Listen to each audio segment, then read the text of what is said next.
నేటి వాగ్దానము సామెతలు 13వ అధ్యాయం 20వ వచనం. జ్ఞానుల సహవాసము చేయువాడు జ్ఞానము గలవాడగును. ప్రియ దైవజనమా, మరి ఈ లోకంలో జ్ఞానులెవరు? శాస్త్రుల, పరిచయుల, శాస్త్రవేత్తల? కానే కాదు.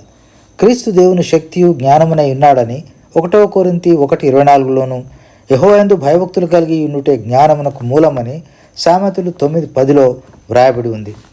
ఈ లోక జ్ఞానము దేవుని దృష్టికి వెరితనమే అని 1 కొరింథీ 3:19లో వ్రాయబడి ఉంది. కనుక మన సహవాసం దేవుని తోడనే, ఆయన ద్వారానే జ్ఞానవంతులం కాగలం. దానియేలు, షడ్రక్, మేషక్, అబేద్నెగోలు అలాగే దేవునితో సహవాసం చేసి పరాయి దేశంలో దేవుడిచ్చిన జ్ఞానం చేత ప్రధానులయ్యారు. మరి మనము నిత్యం దేవునితోని సహవాసం చేద్దాం. దేవుడు మనకు గొప్ప జ్ఞానం ఇచ్చి నడిపిస్తాడు. దేవా, నీవిచ్చిన దైవిక జ్ఞానం బట్టి వందనములు. యేసుక్రీస్తు నామములో ప్రార్థిస్తున్నాం తండ్రి. ఆమెన్.